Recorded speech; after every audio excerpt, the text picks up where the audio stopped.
Hello everyone, very good evening. Welcome to all of you. इस video में हम लोग 17 और 18 मई 2022 के करंट अफेयर डिस्कस करेंगे। तो सारे करंट अफेयर इंपॉर्टेंट है, इसलिए पूरा वीडियो ध्यान से देखिएगा। पीडीएफ और टेलीग्राम दोनों का लिंक मैंने वीडियो के डिस्क्रिप्शन में दिया हुआ है, इसलिए आप उसे अवेल कर सकते हो डिस्क्रिप्शन से। वीडियो लेट हो जाएंगे इन 2 दिन के, इसके लिए मैंने आपको पहले ही टेलीग्राम पर अवगत करा दिया होगा। जिन लोगों को फिर भी नहीं पता लगा उनसे मैं माफ़ी चाहता हूँ। चलिए स्टार्ट करते हैं आज का वीडियो। और पहला क्वेश्चन है, अभी हाल ही में ये कंपनी है जिसका नाम है लुइस विटेन। क्या नाम है? लुइस विटेन। पहली बार इस कंपनी की ब्रांड एम्बेसडर बनी है कोई भारतीय। इनका नाम क्या है? ये हैं दीपिका पादुकोण। तो दीपिका पादुकोण, पहली बार ऐसा हुआ है कि इस कंपनी ने किसी भारतीय को अपना ब्रांड एम्बेसडर बनाया है।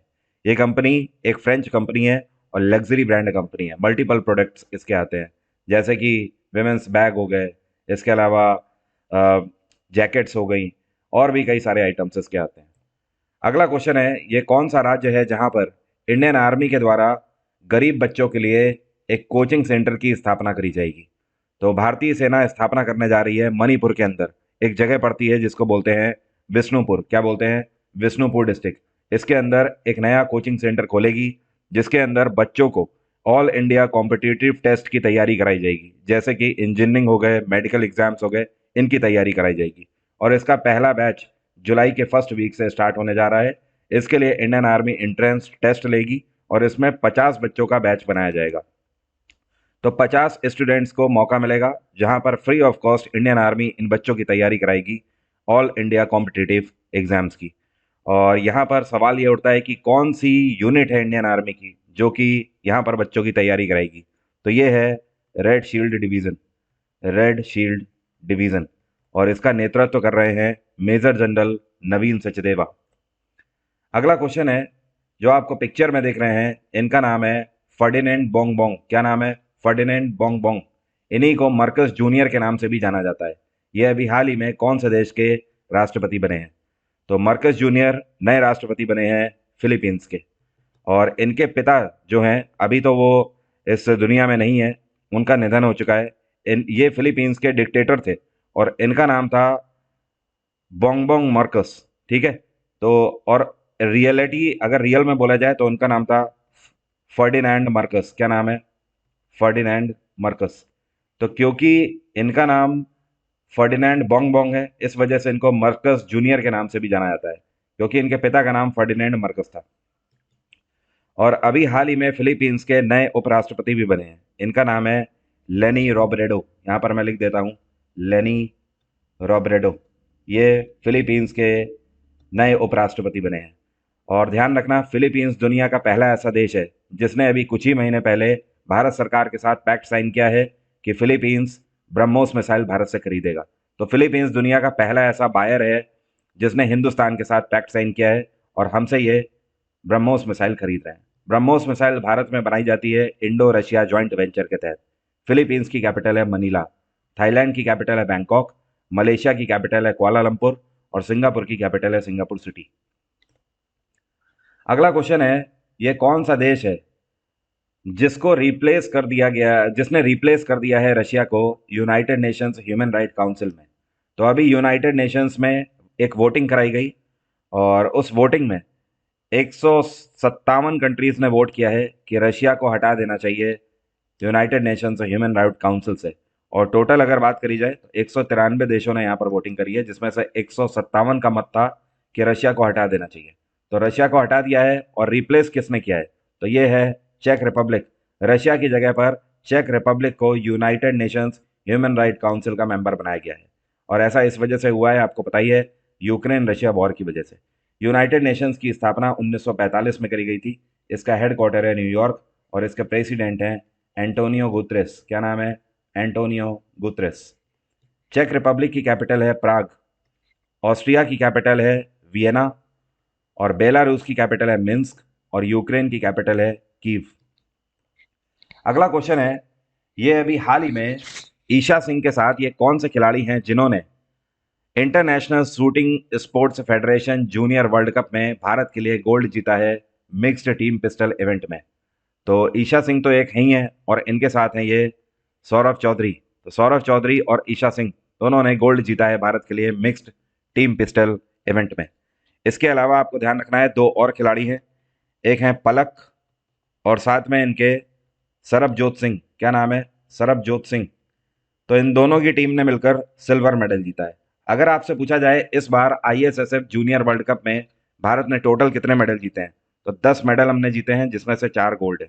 आईएसएसएफ की स्थापना 1907 में करी गई थी और इसका हेडक्वार्टर है म्यूनिक। म्यूनिक कहाँ पड़ता है? जर्मनी में पड़ता है।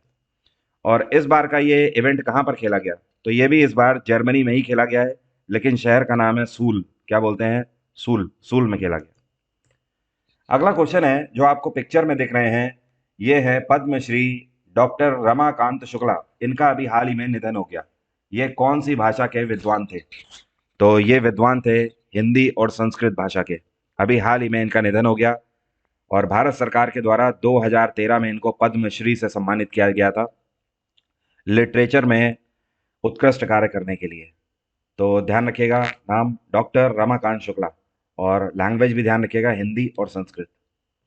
नेक्स्ट क्वेश्चन है, अभी हाल ही में इंटर सोलर यूरोप 2022 का ये एक तरीके की एग्जीबिशन थी। इसको लॉन्च किया गया इंडिया सोलर एनर्जी मार्केट के तहत। तो इसको एड्रेस किसने किया? तो इस बार इसको एड्रेस किया है भगवंत खुबा ने। किसने? भगवंत खुबा। और ये कौन है? ये मिनिस्टर ऑफ स्टेट हैं रिन्यूएबल एनर्जी के। अब देखिए, ये जो इंटर सोलर यूरोप 2022 है, इसका आयोजन क्यों किया गया? इसमें दुनिया भर के सोलर पैनल बनाने वाले जितने भी एंटरप्रेन्योर्स कंपनी हैं, स्टार्टअप्स हैं, उन सभी ने यहाँ पर हिस्सा लिया। अल्टीमेटली दुनिया भर में सोलर बिजनेस को और बढ़ावा देना है, इसके लिए ये एग्जीबिशन आयोजित करी गई थी। और साथ में ये एक ऐसा प्लेटफॉर्म था जहाँ पर कई सारे कंट्रीज के कई सारे बिजनेस पर्सन्स को एड्रेस किया गया सोलर एनर्जी मार्केट के बारे में। और भारत द्वारा आईएसए की स्थापना करी गई थी 2015 में। आईएसए का मतलब समझते हैं ना, इंटरनेशनल सोलर अलियांस, जिसका हेडक्वार्टर है गुरुग्राम। नेक्स्ट क्वेश्चन है, अभी हाल ही में भारत की पहली भारत में ही निर्मित इलेक्ट्रॉनिक बस जिसका नाम है एका E9, इसको महाराष्ट्र में लॉन्च किया गया है। किसके द्वारा? तो इसको लॉन्च किया है महाराष्ट्र के एनवायरमेंट मिनिस्टर और पर्यटन मंत्री भी हैं ये हैं आदित्य ठाकरे। इनके द्वारा इसको इनॉग्रेट किया गया है। और इसकी खास बात यह है कि ये बस 9 मीटर लंबी है और पूरे तरीके से ये इलेक्ट्रॉनिकली संचालित है और इसमें 0% कार्बन प्रोडक्शन होता है। नेक्स्ट क्वेश्चन है, वर्ल्ड माइग्रेटरी बर्ड डे कौन से दिन मनाया गया? हिंदी में बोले तो विश्व प्रवासी पक्षी दिवस। ये दिवस भारत में या फिर वर्ल्ड में कहीं पर भी अगर बात करी जाए तो साल में एक बार नहीं मनाया जाता है। ये दिवस 2 बार मनाया जाता है। और कब कब मनाया जाता है? ये सेकेंड सैटरडे ऑफ मई को मनाया जाता है और सेकेंड सैटरडे ऑफ अक्टूबर को भी मनाया जाता है। तो इस बार मई के महीने में दूसरा जो शनिवार है ये पड़ा 14 मई को। 14 मई को मनाया गया इसको।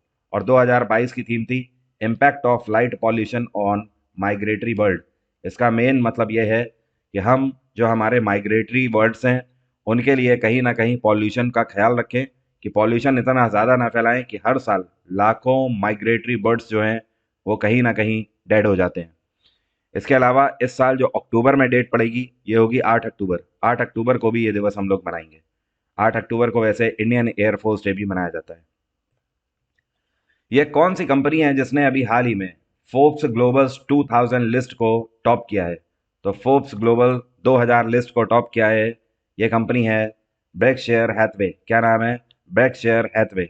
और ये यूएस बेस्ड कंपनी है, इसने इस बार टॉप किया है। और सेकंड नंबर पे रहा industrial and commercial bank of China. और थर्ड नंबर पे सऊदी अरेबिया की ऑयल कंपनी रही सऊदी अरामको। तो ये हैं top 3 companies Forbes global 2000 list में। और अगर बात करी जाए भारत में, तो भारत में नंबर 1 पे रही है रिलायंस। पहली चीज तो ये ध्यान रखिए। दूसरे नंबर पे भारत पे रहा है SBI, state bank of India. तीसरे नंबर पे रहा है एचडीएफसी बैंक। और चौथे नंबर पे रहा है आईसीआईसीआई बैंक। ठीक है, तो ये टॉप 4 हैं भारत की कंपनीज। अगर ग्लोबल लिस्ट की बात करें या ग्लोबल रैंक की बात करें तो रिलायंस की ग्लोबल रैंक है 53rd, 53वीं रैंक है। एसबीआई की 105वीं रैंक है। और एचडीएफसी बैंक की और आईसीआईसीआई बैंक की, इसकी रैंकिंग आप मुझे ज़रा कमेंट बॉक्स में लिखकर बताइए, क्योंकि पिछले वीडियो में मैंने इन्हीं कंपनीज में भारत में जो टॉप 10 कंपनीज हैं उनके बारे में आपको बताया था। तो जल्दी से मुझे कमेंट बॉक्स में लिखकर बताइए एचडीएफसी और आईसीआईसीआई बैंक की ग्लोबल रैंकिंग कितनी है?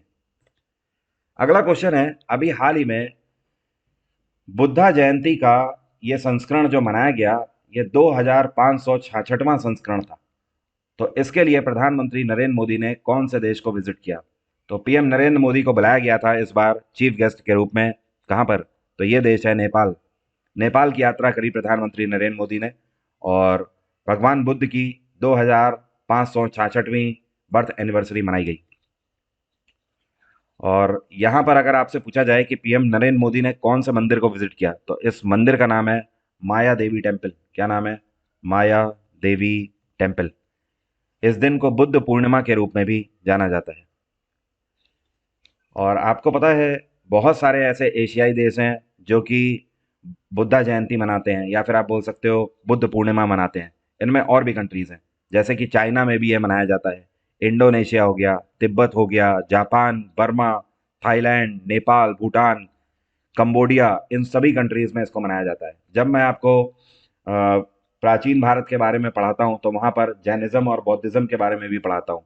एंशंट हिस्ट्री के बैच में मैंने आपको पढ़ाया हुआ है, तो वहाँ पर भी मैंने आपको बताया हुआ है ना कि पहले एशिया में, पूरे एशिया में फैला हुआ था बौद्ध धर्म। उसके बाद ये आज की डेट में धीमे धीमे यूरोपियन कंट्रीज में भी फैल रहा है। अगला क्वेश्चन है, भारत सरकार के गेहूं के निर्यात को बैन करने के बाद यूरोपियन मार्केट में जो गेहूं का रेट है, ये प्रति टन कितना हो गया है? तो प्रति टन $453 हो गया है यूरोपियन मार्केट में इसका प्राइस। और अगर यूरो में बात करी जाए तो ध्यान रखिएगा, यूरो में ये हो गया है 435 यूरो पर टन। ओके। और आपको पिछले वीडियो में मैंने बताया था कि भारत सरकार ने इन्फ्लेशन होने की वजह से, इन्फ्लेशन ज़्यादा होने की वजह से, मतलब मुद्रास्फीति, बाजार में उतार चढ़ाव ज़्यादा होने की वजह से जो वीट है, वीट का एक्सपोर्ट इमीडिएट इफेक्ट से बैन करा दिया है।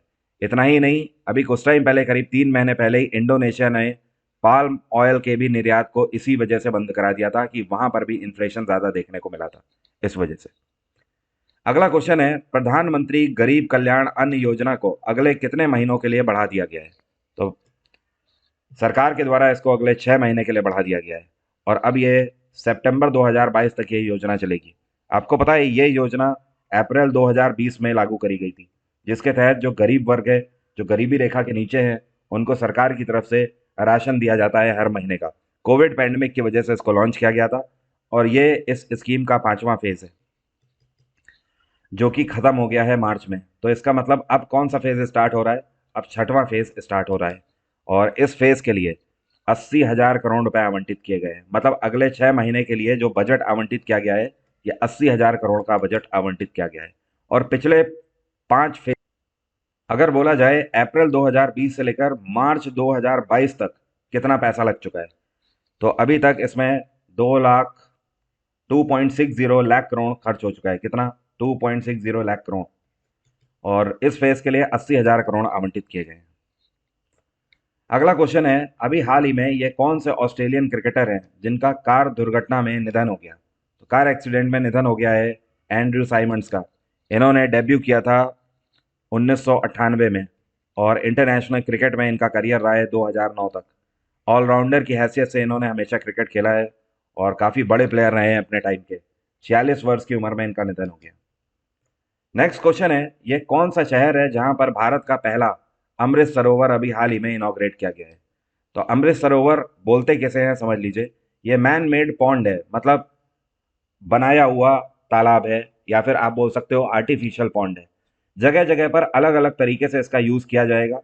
कई जगहों पर पर्यटन के पर्पज से इसका यूज़ किया जाएगा, जैसे कि बोटिंग वगैरह की फैसिलिटी इसमें दी जाएंगी, जिसकी वजह से लोगों को यहाँ पर पर्यटन का केंद्र मिले और स्कोप हो, यहाँ पर आसपास पर्यटन को बढ़ावा मिले और लोगों की इनकम भी बढ़ेगी। कई ऐसी जगह हैं भारत में जहां पर इनको बनाया जाएगा सिंचाई के पर्पज से, कि आसपास के एरियाज में सिंचाई का पानी दिया जाएगा। तो मल्टीपल पर्पज से अमृत सरोवर बनाए जाएंगे पूरे भारत भर में। और पहला अमृत सरोवर अभी हाल ही में उत्तर प्रदेश के रामपुर में इनॉग्रेट किया गया है और इसका उद्घाटन किसके द्वारा किया गया है? तो ये minority affairs minister Mukhtar Abbas Naqvi के द्वारा इसका इनॉग्रेशन किया गया है। और साथ में स्वतंत्र देव सिंह भी थे यहाँ पर, ये उत्तर प्रदेश के जल शक्ति मिनिस्टर हैं। अगला क्वेश्चन है, ये कौन सा स्पेस सेंटर है जहां पर अभी हाल ही में इसरो के द्वारा human rated solid rocket booster जिसको बोलते हैं HS-200, इसका सफलतापूर्वक परीक्षण किया गया है गगनयान मिशन के लिए। तो गगनयान मिशन में हमारी सैटेलाइट के लिए जो रॉकेट यूज हो रहा है, उस रॉकेट में ये बूस्टर का काम करेगा HS-200। इसका अभी हाल ही में सफलतापूर्वक परीक्षण किया गया है सतीश धवन स्पेस सेंटर से। और ये कहाँ पर पड़ता है तो ध्यान रखिएगा, सतीश धवन स्पेस सेंटर श्रीहरिकोटा में है, श्रीहरिकोटा। और ये कहाँ पड़ता है, ये आंध्र प्रदेश में पड़ता है। इसके अलावा इसरो के और भी कई सारे सेंटर हैं, जैसे कि ध्यान रखिएगा UR राव सैटेलाइट सेंटर, ये बैंगलोर में है। और डिफेंस स्पेस एजेंसी, ये भी आपका बैंगलोर में ही पड़ता है। और विक्रम साराभाई स्पेस सेंटर जो है, ये आपका तिरुवनंतपुरम में पड़ता है। बाय द वे, इसरो की स्थापना 1969 में करी गई थी। इसका हेडक्वार्टर है बैंगलोर। और इस साल के शुरुआत में इसके नए चीफ बने हैं डॉक्टर S सोमनाथ। इन्होंने डॉक्टर K सिवान को सक्सीड किया है। ये जो आपको पिक्चर में दिख रही हैं, इनका नाम है एलिजाबेथ बॉर्न। ये अभी हाल ही में कौन से देश की नई प्रधानमंत्री बनी है? एलिजाबेथ बॉर्न को अपॉइंट किया गया है फ्रांस के नए प्रधानमंत्री के रूप में। और जैसे हमारे देश में आप देखते हो ना कि PM को इलेक्ट किया जाता है और उसके बाद उनका अपॉइंटमेंट राष्ट्रपति के द्वारा किया जाता है, लेकिन फ्रांस में ऐसा नहीं है। फ्रांस में इलेक्शन खुले तौर पर होते हैं प्रेसिडेंट की पोस्ट के, और उसके बाद प्रेसिडेंट के ही द्वारा पार्टी में से ही किसी को प्राइम मिनिस्टर नियुक्त किया जाता है। वहां पर ऐसा प्रावधान है, मतलब PM के लिए इलेक्शन नहीं हुए। तो इनका सीधे सीधे अपॉइंटमेंट किया गया है इमैनुअल मैक्रोन के द्वारा। इमैनुअल मैक्रोन अभी 1 महीने पहले ही फ्रांस के इलेक्शन दूसरी बार जीते हैं और ये अपना दूसरा कार्यकाल अब राष्ट्रपति पद का सर्व कर रहे हैं। यहां पर एक और फैक्ट आपको बता दूं, पिछले 30 साल में पहली बार ऐसा हुआ है कि फ्रांस में कोई महिला PM बनी है। पिछले 30 साल के बाद कोई महिला PM अब मिली है फ्रांस को। और पिछले 20 सालों में ऐसा हुआ है कि कोई व्यक्ति राष्ट्रपति पद के लिए दूसरी बार भी इलेक्ट हुआ हो, और यह है इमैनुअल मैक्रोन। फ्रांस की कैपिटल है पेरिस, पोलैंड की कैपिटल है वार्सा, जर्मनी की कैपिटल है बर्लिन, और सर्बिया की कैपिटल है बेलग्रेड। अगला क्वेश्चन है, ये पहले ऐसे भारतीय क्रिकेटर कौन है जिन्होंने T20 मैचेस में 250 विकेट ले लिए हैं? तो ये है जसप्रीत बुमराह। और ऐसा अभी IPL के दौरान हुआ, सनराइजर्स हैदराबाद के खिलाफ इन्होंने 250 विकेट अपने पूरे किए हैं T20 मैचेस फॉर्मेट में। और ये ध्यान रखिएगा, ये पहले ऐसे भारतीय क्रिकेटर हैं। अदरवाइज वर्ल्ड में अगर बात करी जाए तो कई सारे ऐसे खिलाड़ी हैं जो कि 250 विकेट ले चुके हैं T20 फॉर्मेट में। और ये कहाँ पर हुआ? ये वानखेड़े स्टेडियम में हुआ था मैच अभी हाल ही में IPL। अभी हाल ही में भारत की तरफ से नेपाल में नए राजदूत के रूप में किसको अपॉइंट किया गया है? तो भारत ने अपना नया राजदूत अपॉइंट किया है नवीन श्रीवास्तव जी को। नवीन श्रीवास्तव सीनियर IFS अधिकारी हैं और इससे पहले ये एक्सटर्नल अफेयर्स मंत्रालय में एडिशनल सेक्रेटरी के रूप में कार्यरत थे। तो अब ये नेपाल के लिए रवाना होंगे भारत के एम्बेसडर बनके। और ये सक्सीड कर रहे हैं किसको? विनय क्वात्रा को। किसको? विनय क्वात्रा। इनसे पहले विनय क्वात्रा नेपाल के राजदूत थे, अब उनकी जगह पर ये जाएंगे। और नेपाल में इस टाइम पे शेर बहादुर दोइबा की सरकार है।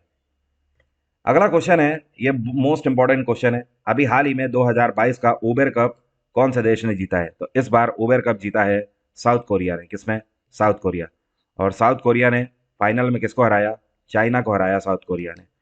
उबेर कप आपको पता है ना कौन से खेल से संबंधित है? ये बैडमिंटन से संबंधित है। बैडमिंटन चैंपियनशिप है एक तरीके की। और इस बार का उबेर कप 2022 जो है, ये कहाँ पर खेला गया? ये थाईलैंड की कैपिटल बैंकॉक में खेला गया। अगला क्वेश्चन है, अभी हाल ही में वर्ल्ड हाइपरटेंशन डे कौन से दिन मनाया गया? यह दिवस मनाया गया 17 मई को, कल के दिन ये दिवस मनाया गया। और इस बार जो 2022 की थीम है, ये क्या है? तो इसको यहाँ पर पढ़ लीजिए, check your blood pressure, regularly control it, live longer. ये दिवस इसलिए मनाया जाता है कि आप अपने हृदय से होने वाली जो बीमारियां हैं उनको समझने की कोशिश करिए। जो ब्लड प्रेशर है वो कम या ज़्यादा होना बिल्कुल भी सही नहीं है, तो रेगुलर चेकअप उसका होना चाहिए। तो अभी की बात यहीं तक रहेगी। अनअकैडमी आप सब्सक्राइब कर सकते हो इस कोड की मदद से। 19 तारीख तक 20% का सीधा सीधा ऑफर चल रहा है, तो आप अवेल कर सकते हो कोई भी सब्सक्रिप्शन 1777 कोड लगाकर। आज की बात यहीं तक रहेगी। कल सुबह 4 बजे हमारी और आपकी मुलाकात होगी इसी सेशन में, इसी चैनल में। Bye bye, take care, have a nice day. आपका दिन मंगलमय हो।